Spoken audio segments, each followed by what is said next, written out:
boa noite, queridos irmãos e queridas irmãs.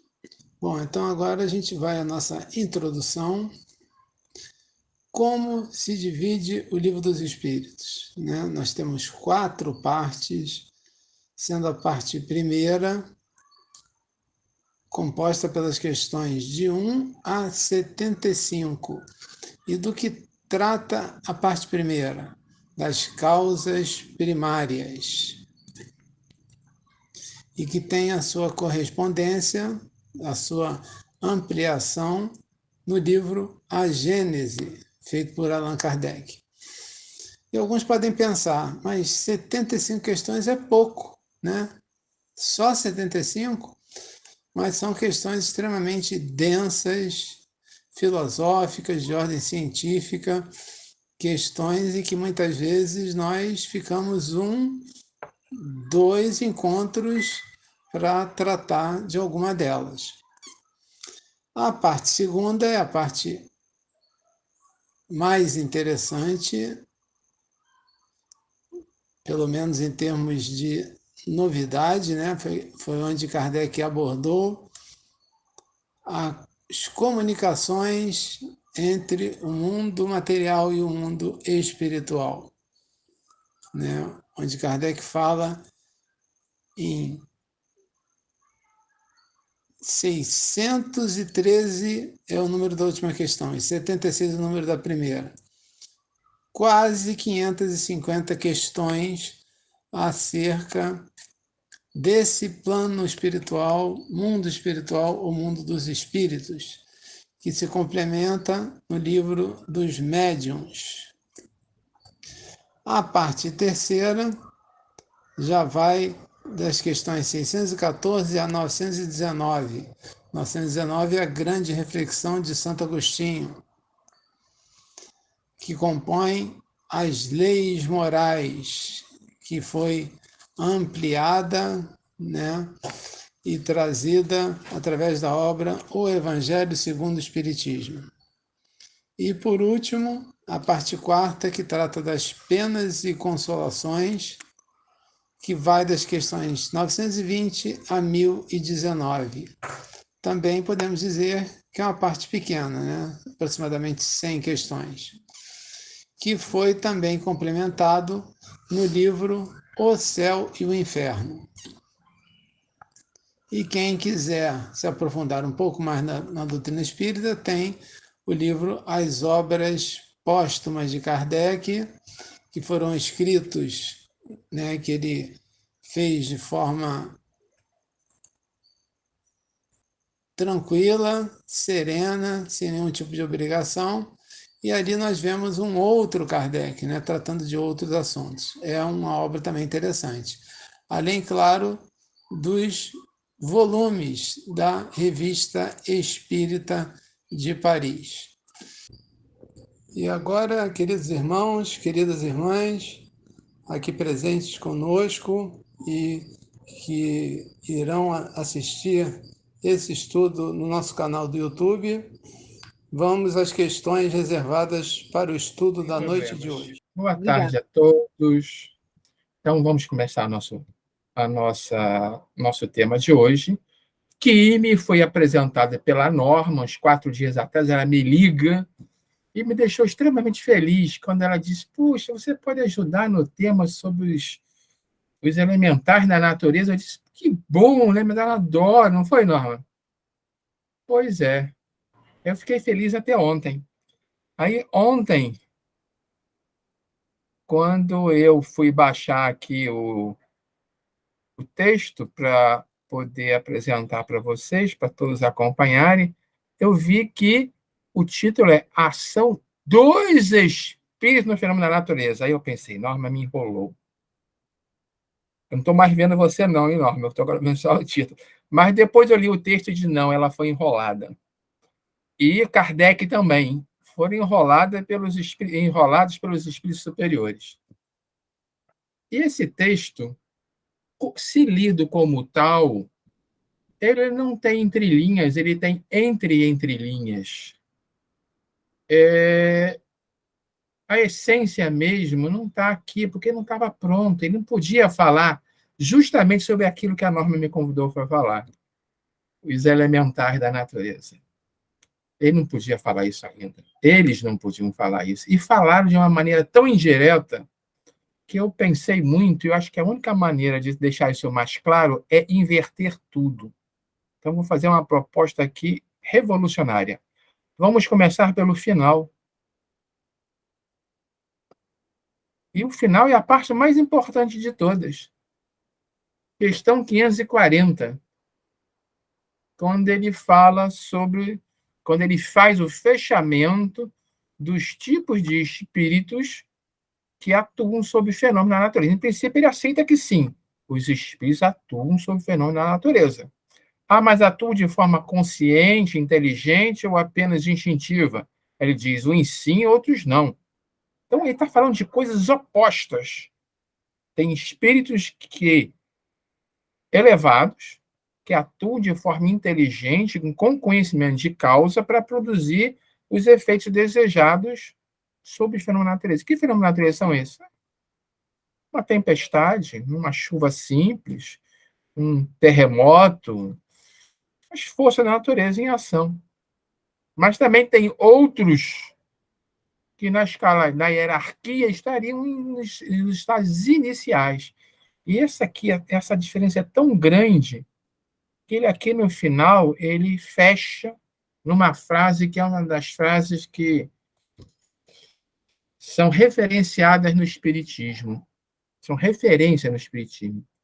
Tudo se encadeia na natureza, desde o átomo primitivo até o arcanjo, que também começou por ser átomo.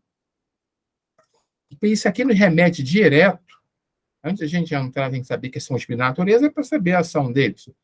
Mas isso aqui nos remete direto à questão da evolução, no qual a própria doutrina espírita, pelo menos a mais tradicional, ainda tem reticências, eu sinto isso. Os mais despojados, os que têm uma visão menos focada na obra básica, e a Alfa Básica não podia falar muito sobre isso, às vezes rejeitam algumas coisas nessa escada de Jacó aqui, aquela história, a escada de Jacó, Jacó sonhando numa escada que ia da terra ao céu, e anjos desciam e subiam. Ramatiz falar mais sobre isso, porque Ramatiz ele se aventura além das fronteiras tradicionais do espiritismo. Talvez seja a melhor referência para explicar isso no curto espaço de tempo que nós temos. Do átomo primitivo ao arcanjo, aí pelo meio nós temos uma grande gama de categoria de espíritos que atuam sobre os fenômenos da natureza. Enorme a gama. E me chamou a atenção algo que eu nunca tinha observado, é essa história do átomo primitivo. E o arcanjo começando por ser átomo. Então, a existência do arcanjo, aquele ser muito acima da escala humana, num nível já que pode ser confundido quase com a presença de Deus, começou por ser um átomo. O que é um átomo? Um átomo o quê? Um átomo de carbono, de oxigênio? Um átomo primitivo. O que é um átomo primitivo? O átomo já é o menor possível na matéria. Um átomo, por definição da palavra, é aquilo que é indivisível. A palavra vem do grego. Primitivo seria o quê? Seria o primeiro deles? Não, o primeiro deles é hidrogênio, um próton e um elétron, tem nem nêutron. Não é isso. Não é isso. Mas o arcanjo começou sendo um átomo e virou um arcanjo. Essa é muito pano para manga e seria coisa para 2 horas e não se fecha com consenso. Mas o importante aqui é ver que essa escada de Jacó ela é enorme e começa muito pequenininha.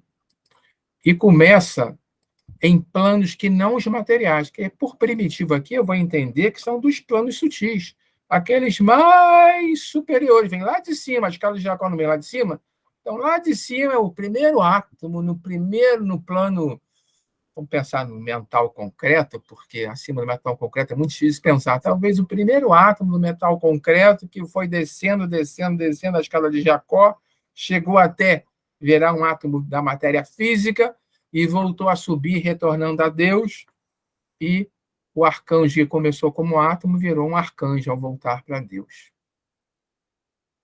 Ramatiz diz o seguinte: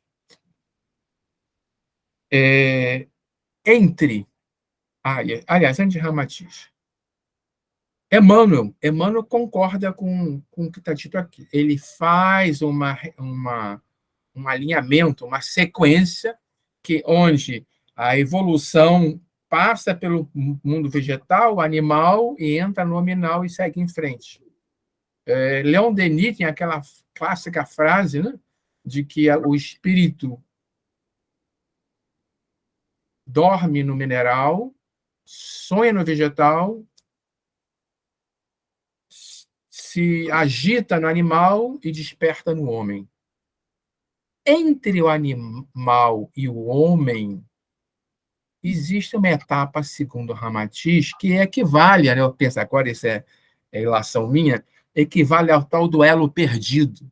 Durante algum tempo aí a ciência ficou procurando onde está o elo perdido entre o macaco antigo e o primeiro homem, qual foi a transição. Já acharam uma porção de espécies intermediárias, mas não se fala nem mais em elo perdido. Mas, do ponto de vista espiritual, existe um elo perdido.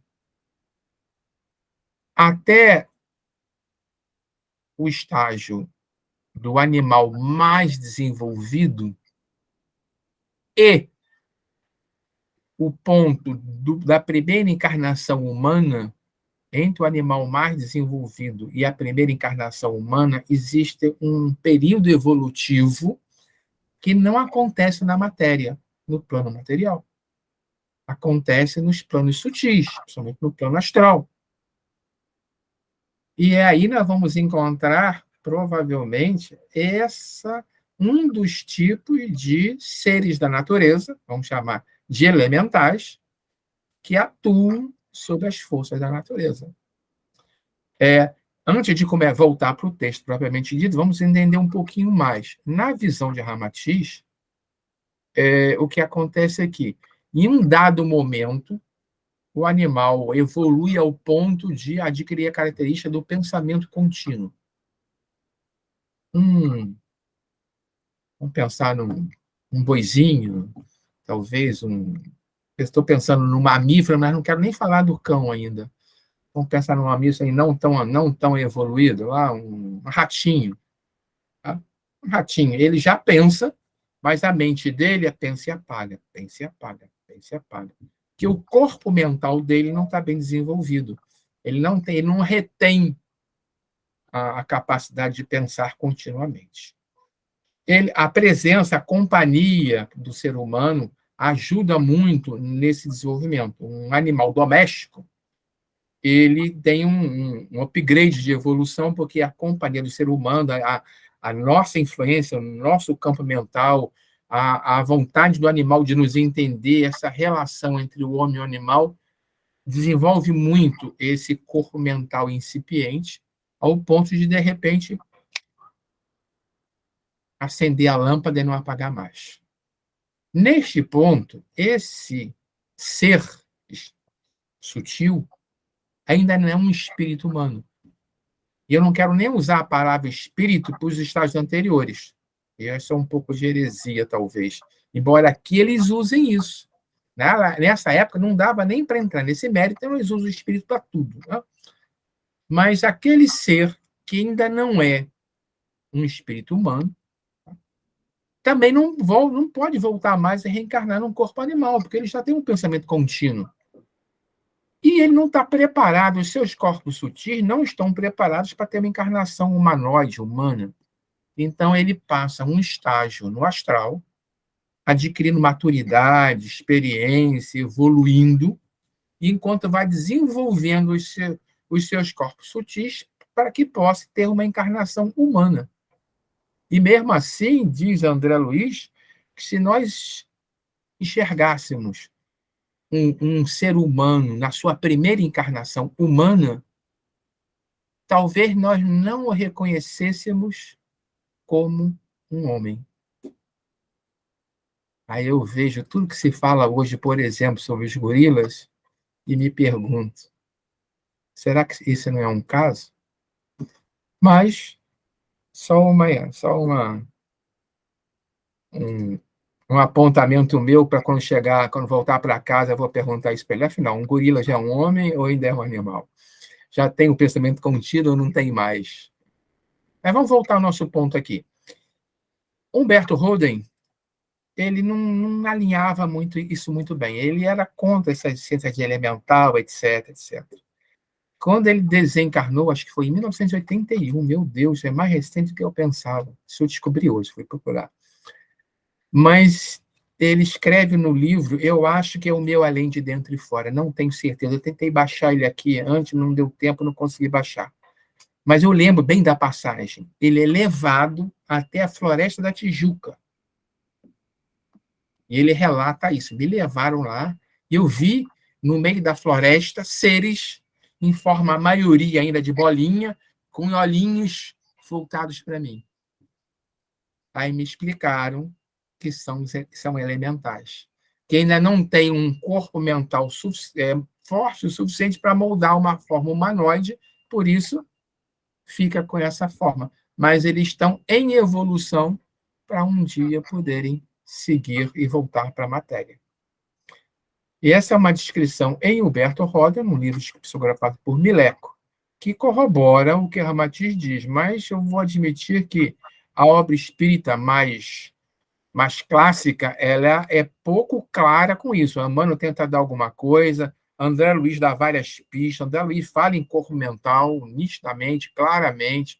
Tem uma passagem de André Luiz que ele acha que ele fala de um elemental, que ele conversa com esse elemental, ele não diz quem é, ele não diz, ele poderia dizer um espírito, ele poderia dizer um nome, mas ele dá uma volta ali, acontece um acidente, ele chama o guardião ali, quem está tomando conta aqui dessa região, dessa estrada. Aí vem um ser que diz para ele o que está acontecendo.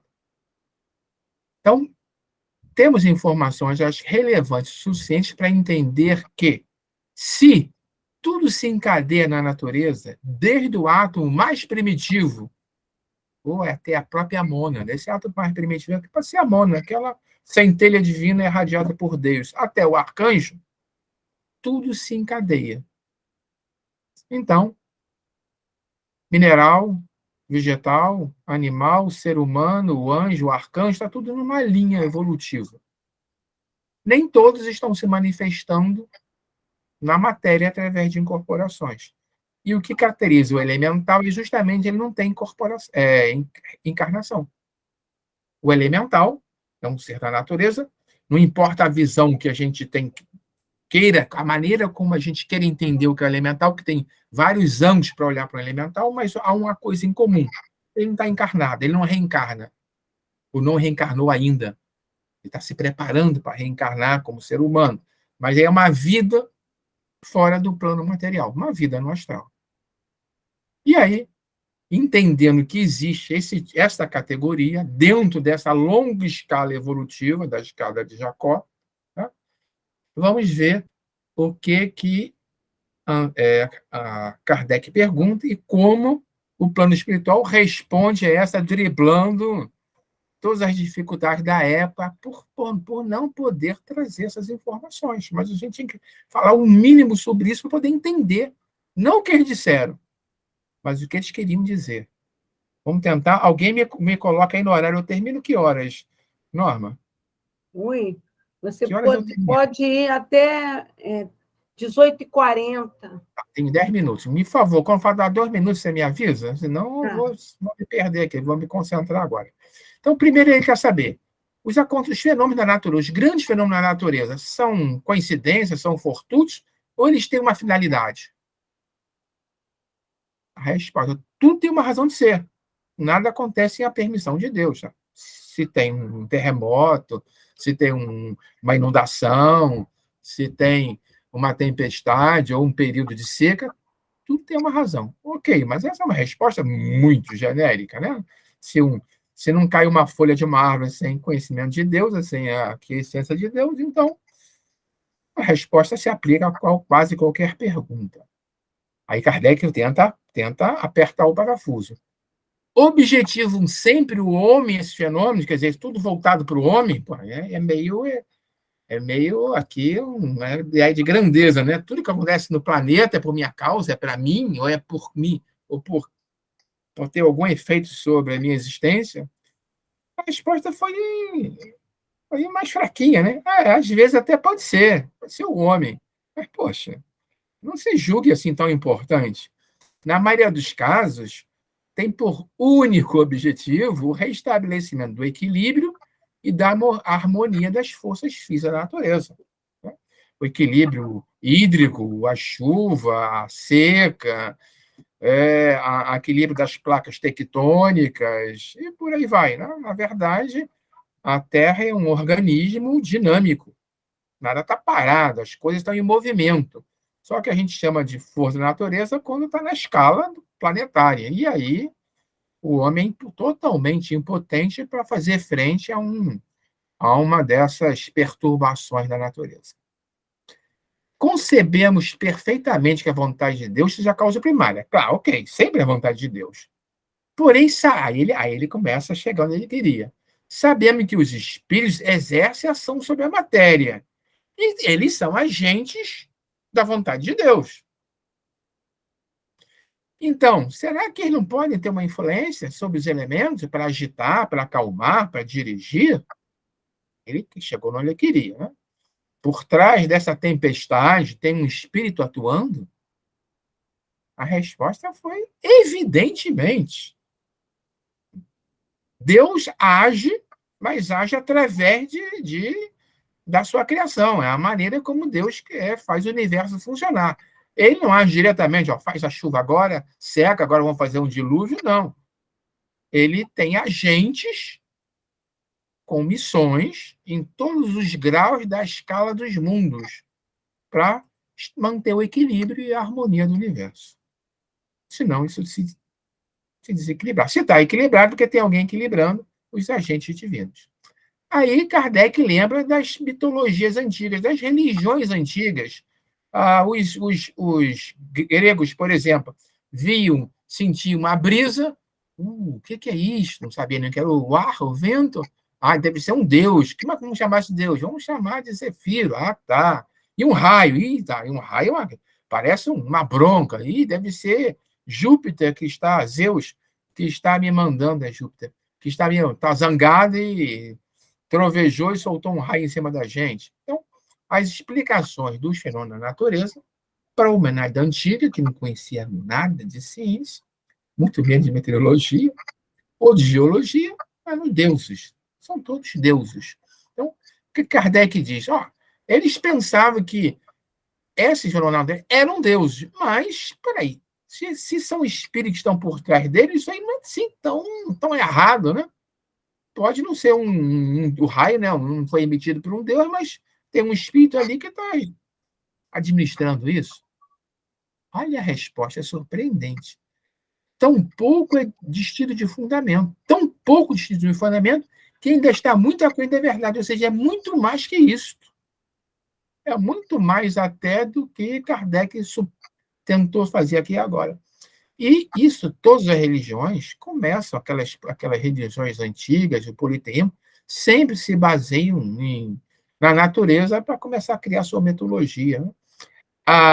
Eu me lembro que uma vez eu fiz um estudo sobre a chegada dos escravos africanos no Brasil, então estava vendo a religião dos bantus, a turma que veio do sul da África. Lá, né, a gente sempre pensa em orixá, né? Os africanos trouxeram os orixás, não. Os orixás foram de uma região só. Outras regiões davam outros nomes aos seus deuses. Os bantos chamavam de inquises. E os inquises eram forças da natureza. Então, totalmente aderente a isso aqui. Inquises, forças da natureza. Bom, então Kardec já está começando a organizar a coisa, né? Organizar o raciocínio. Sendo assim, pode haver espíritos que habitem dentro da Terra, aí pegou um exemplo, pensou no terremoto, e que presidam fenômenos geológicos. Né? O que ele pensou? Para a Terra tremer, ele está lá dentro fazendo a Terra tremer. Né? Aí foi um pouco de ingenuidade dele. A resposta foi, não, eles não habitam dentro da Terra, mas eles dirigem os fenômenos, os que têm essa responsabilidade e essa capacidade, esta atribuição. Mas não dá para falar muito sobre isso. Um dia vocês vão receber explicações melhores de todos os fenômenos e vão compreender isso melhor. Um dia. Eu não se fala mais, eu até olhei, ainda existe. Mas vocês devem lembrar de cabeça.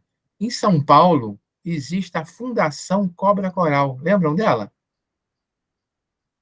Tá ligado à linha de Umbanda, mas tem por objetivo ajudar a equilibrar os fenômenos da natureza para evitar grandes calamidades para o homem. É uma proposta deles, uma proposta meio forte, né? Eu não quero defender nem que sim, nem que não, eu só estou citando.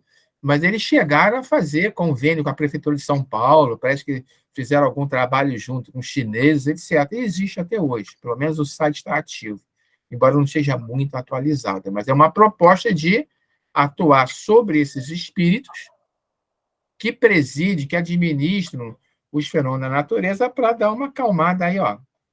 Vamos, está faltando água aqui, tem água demais lá, vamos tentar ver se, dentro do possível, o que dá para evitar grandes tragédias para o ser humano que habita nesses dois lugares.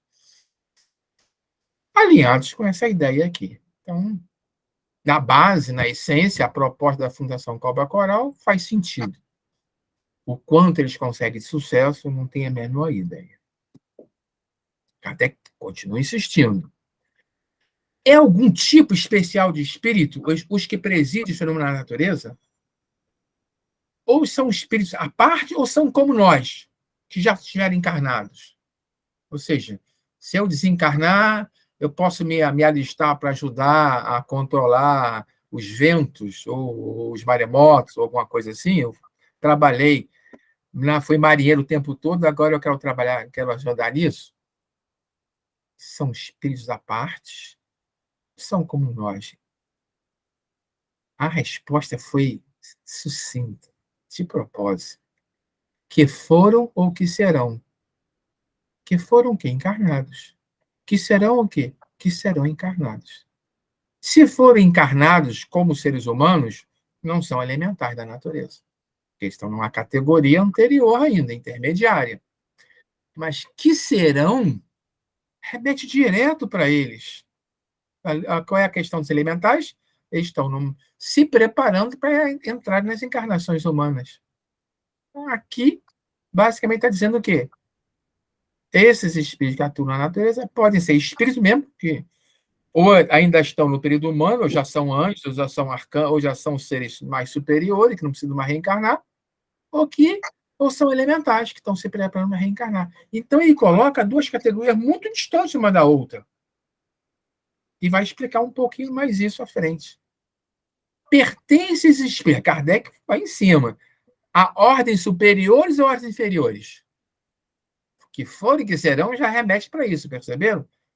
Superior ou inferior? Aqui, tem uma frase aqui que agora, 10 minutos de começar, eu fui ler de novo e disse, eu conheço essa frase. Alguém lembra dessa frase? Uns mandam, outros executam. Essa frase ganhou aí as manchetes no Brasileira, um ano atrás, ou dois, que um manda, outro executa, mas estava aqui em Kardec, há 170 e tantos anos. Então, ele está dizendo o quê? Tem dos dois. Tem o superior e tem o inferior. A produção desses fenômenos é obra de um só ou são muitos? Massas inumeráveis. Aí são os inferiores. Massas inumeráveis de inferiores para conseguir produzir um fenômeno meteorológico, por exemplo, orientados para um espírito superior. Os espíritos que exercem esse fenômeno na natureza, é o último, hein? Operam com conhecimento de causa, agora sim, livre-arbítrio, são os superiores. Ou por instinto, ou por impulso. Uns sim, outros não. De novo, os superiores e inferiores. O que já tiveram encarnação humana, pode ser que até ainda tenham, não sei. E os que ainda não tiveram, os que vão ter, porque tudo se encadeia. Observe que a gente precisou começar pelo final para poder entender isso aqui. Se eu tivesse começado na sequência, não poderia dar essa explicação, porque não teríamos chegado no final, que mostra o encadeamento. Aí ele dá um exemplo aqui interessante, que vale a pena. Como comparação, pense aí nos corais, miríades de animais que, pouco a pouco, constroem ilhas e arquipélagos. Agora, um animalzinho pequenininho, que a carapaça dele vai morrendo, bocejando, e cria lá uma ilha, um arquipélago. São animais ínfimos que executam a obra de harmonia da natureza, de transformação da superfície do globo terrestre, uma harmonia geral. Ínfimos, mas em milhares, mudam a superfície do planeta. Pois bem, do mesmo modo, eles são instrumentos de Deus, do mesmo modo, espíritos mais atrasados, observe que ele chama de espíritos, porque não tinha como chamar de outra maneira naquela época, mais atrasados, oferecem utilidade ao conjunto, enquanto se ensaiam para a vida elemental, antes que tenham plena consciência dos seus atos e gozo do livre-arbítrio, ou seja, ainda não entraram no período humano, porque a consciência plena, que significa pensamento contínuo, traz o livre-arbítrio. Se eu não tenho consciência plena, eu não tenho livre-arbítrio ainda. Para entrar no período nominal, eu ganho livre-arbítrio. Esses não têm ainda. Estão na categoria de elemental. Atuam, mesmo que inconscientemente, nesses fenômenos. E são seus agentes. Primeiramente, executam. Porém, depois, com a evolução, quando eles adquirirem todo o seu potencial, nós, idem, também podemos nesse caso, quando houverem alcançar desse desenvolvimento, ordenarão e dirigirão as coisas do mundo material. Depois poderão dirigir as do mundo moral. E assim tudo se encadeia. Harmonia, lei de harmonia. Que nós não conseguimos. Na época, então, se hoje já está difícil, na época, então, não dava entender isso aqui. Tá?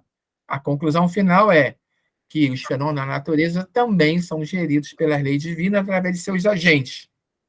Agentes que ainda não chegaram no período humano e agentes que provavelmente já passaram do período humano. Para quem entende um pouquinho do outro lado do espiritualismo no Brasil, do lado da Umbanda, o pessoal da Umbanda conhece o povo do mar, o povo da água. E o orixá que coordena o povo da água, Iemanjá. Se encaixa como uma luva nesses conceitos. O povo da água ainda são elementais. Aquelas mariazinhas da praia, etc., não encarnaram como seres humanos. Nós estamos nessa fase de aprendizado. Mas eles são ordenados, eles são geridos, eles são não é nem supervisionados, né? Existem espíritos superiores, vibrações superiores que tomam conta deles. E já que eles estão ali disponíveis, usam os trabalhos dele, porque é importante para eles participarem do programa evolutivo do planeta, porque eles vão aprender com isso. Então, eles, ao trabalharem, atuando sobre os fenômenos da natureza, eles estão amadurecendo, evoluindo, e alguém de cima, que a gente poderia chamar de qualquer nome, mas que a turma de Umbanda chama de Iemanjá. E não estou dizendo que seja um. É uma vibração superior. Tá? É uma outra maneira de entender o fenômeno da natureza. E eu puxei um pouco da Umbanda porque ela tem muito da origem dos inquises africanos. Porque boa parte da cultura que veio de lá veio dos bantus. A outra parte veio dos sudaneses, que aí já fala dos orixás e fala dos vodus. Mas isso é outra história. Quando junta tudo, dá nisso, dá uma outra visão, uma outra maneira de explicar essa mesma coisa, que não é espírita, mas se a gente conseguir se abstrair das palavras e entender os conceitos, é tudo a mesma coisa, e acabou meu tempo, passei 2 minutos. Desculpa, Norma. Nada, meu querido. Foi um presente a tua exposição para todos nós. Então, vamos prosseguir. Os espíritos durante os combates. Questão 541.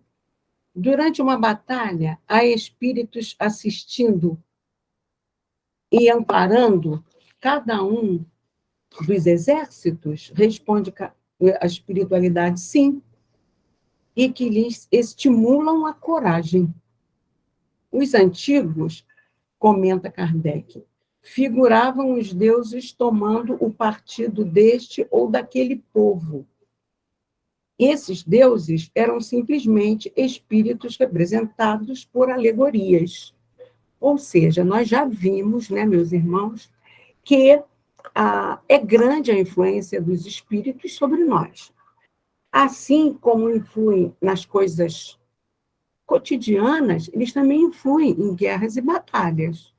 Bom, as guerras existem dado a nossa imperfeição, né? O nosso egoísmo, que leva à ganância, ao orgulho de raça, essas imperfeições que desencadeiam até formar guerra, né? Então, a gente tem que buscar no Evangelho, né, que diz assim: onde está o teu tesouro, também estará o seu coração. Então, quando você vibra no bem, vai se aproximar de você bons espíritos, que até na guerra vão te estimular a ter boa vontade, a ter clemência, não é? Mas quando você vibra no mal, não, você vai ser, ao contrário, né, influenciado por espíritos inferiores.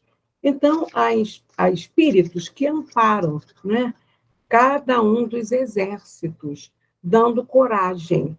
Há os que assistem, encarnados e desencarnados. Então, certa vez, eu ouvindo uma palestra do Haroldo Dutra, ele estava falando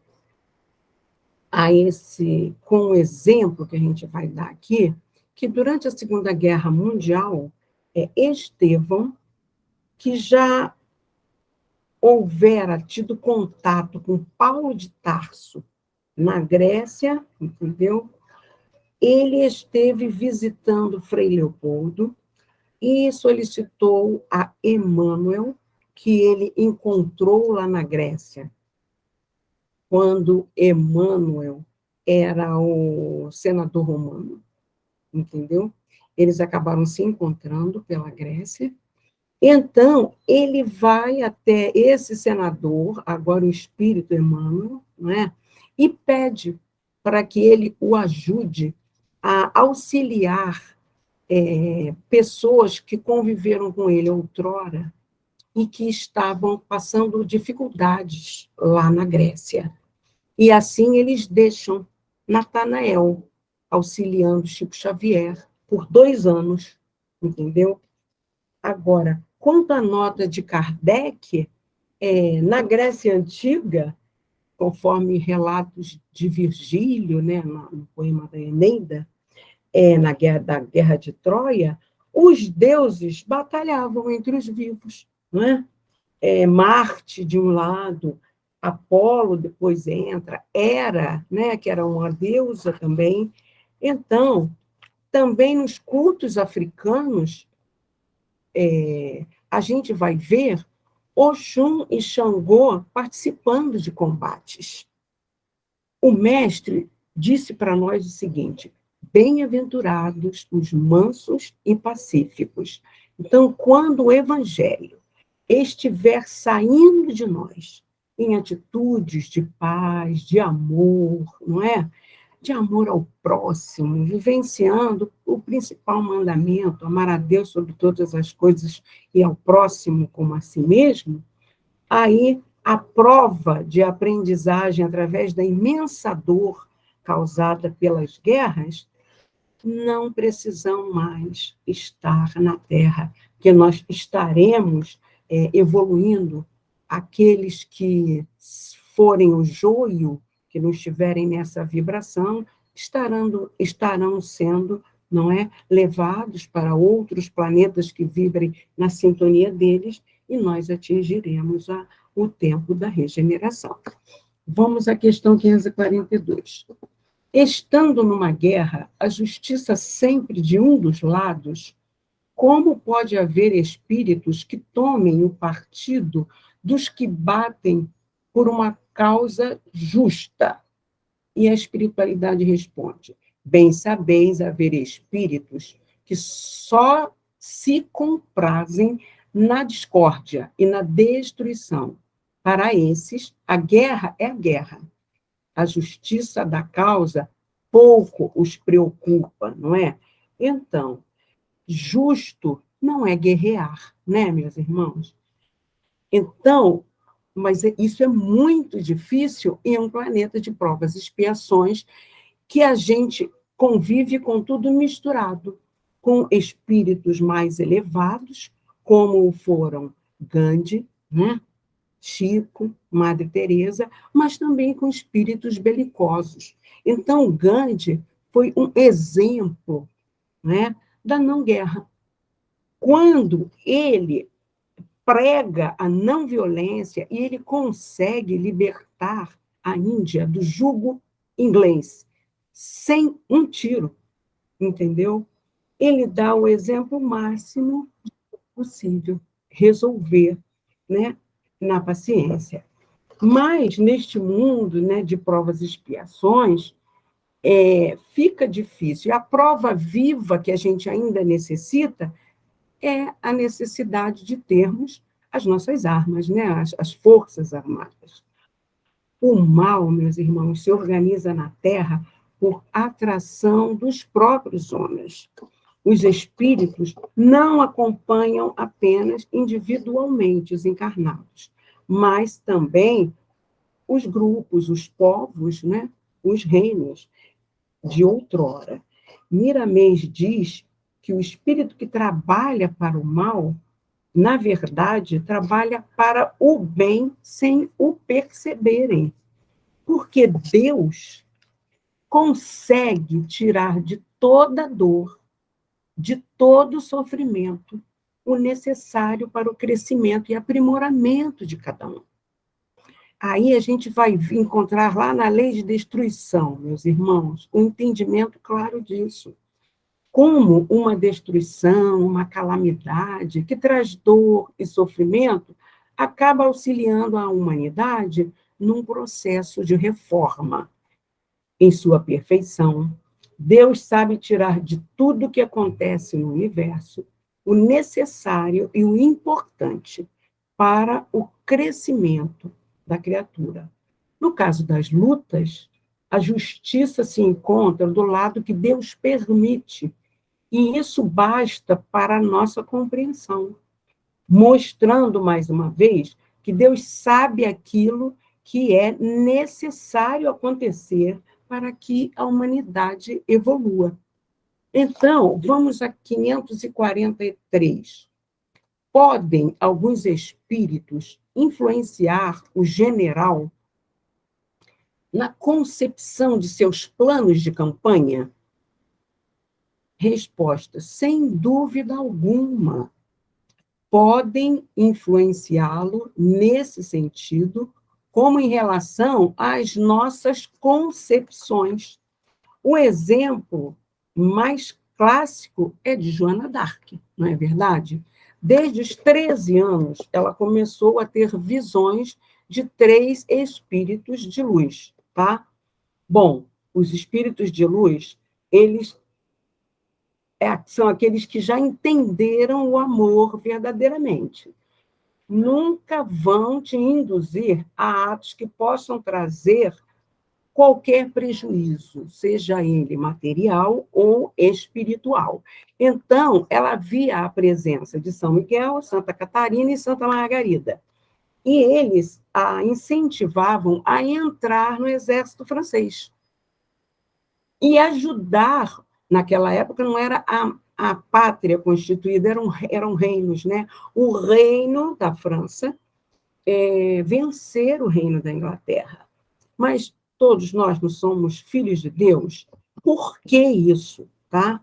Então, Hermance Dufour é que nos explica isso no livro A História de Joana d'Arc.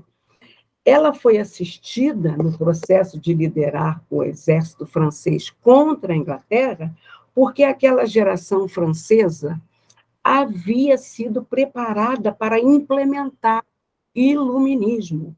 Tal movimento contribuiria para o racionalismo e para a divulgação do espiritismo. Então, o racionalismo que inaugurou aquele século das luzes, colocando a razão científica para investigar a vida. Ou seja, se houvesse dizimação daquela geração, o progresso da humanidade retardaria. E aí, com esse viés do racionalismo, é que Kardec nos diz, né? Fé inabalável é somente aquela que pode encarar a razão face a face em todas as épocas da humanidade. Agora, é importante a gente vigiar, porque nem todos os espíritos querem te ajudar, tá? Mas às vezes querem te derrubar. Pode se tratar de um espírito familiar só nas intenções, entendeu? Que estão na mesma sintonia, quando você vibra no mal. E, às vezes, pode ser até um inimigo seu de vidas passadas, mas você o atrai, o evoca com esse seu comportamento equivocado, entendeu? Vamos aqui, 1144. Poderiam maus espíritos suscitar-lhe planos errôneos com o fim de levá-la à derrota? E aí a resposta: podem, mas não tem ele o livre-arbítrio? Se não tiver critério bastante para distinguir uma falsa ideia, sofrerá as consequências, e melhor faria se obedecesse, em vez de comandar. Então, meus irmãos, os maus espíritos, eles podem suscitar-nos a planos errôneos, mas a decisão é nossa. A gente vai lembrar igual aquele desenho, né, do anjinho e do demoninho. E a gente tem o livre-arbítrio. Então, o comandante, ele vai ter que tomar a decisão apropriada. Na profundidade de todas as coisas, não há erros, mas consequências do que fazemos. Isso é Miramês que nos diz. De maneira a aprendermos as lições que precisávamos aprender. Quem perde uma batalha quebra o orgulho e passa a sentir alguma humildade que deve crescer, levando a pessoa a meditar no que deve fazer no futuro. Portanto, se o comandante é ruim de decisão, é melhor obedecer do que comandar, porque vai comprometer a vida de muito mais gente com suas decisões equivocadas. Certo? Vamos para a última. Pode alguma vez o general ser guiado por uma espécie de dupla vista, por uma visão intuitiva que lhe mostre de antemão o resultado de seus planos? Aí a espiritualidade responde: e isso se dá a miúde, como o homem de gênio. É o que ele chama inspiração, e o que faz que obre com uma espécie de certeza. Essa inspiração lhe vem dos espíritos que o dirigem, os quais se aproveitam das faculdades de que o vem dotado. Então, aqui ele está falando que grandes líderes, não é? Grandes gênios da história foram médiuns. É isso que ele está falando, não é? E aí eu vou recorrer mais uma vez a Miramês, que eu achei assertiva demais a consideração dele. Os maus espíritos podem suscitar planos... Não, essa eu já falei. Olha o que Miramês fala. Na profundidade de todas as coisas, há o erro, não é? Que a gente vai sofrer as consequências. Agora, o comandante de uma frota, ele pode ser dotado de faculdades mediúnicas e seguir sempre o caminho da vitória. O exemplo concreto que a gente trouxe aqui foi da Joana d'Arc, não é verdade? Mas sempre que esse espírito tenta ultrapassar por orgulho e vaidade os limites pré-estabelecidos por Deus para os quais ele veio naquela missão, né? Ele é suprimido. E o vencido, vítima de seus descontroles emocionais, é duplamente assistido. E aí ele dá o exemplo de Napoleão. Maravilhoso. Napoleão Bonaparte, na França, tinha faculdades desenvolvidas, de maneira a perceber as fraquezas do inimigo. Quer dizer, ele era orientado espiritualmente, né? Além de ser guiado por espíritos de alta função divina. E isso por quê, meus irmãos?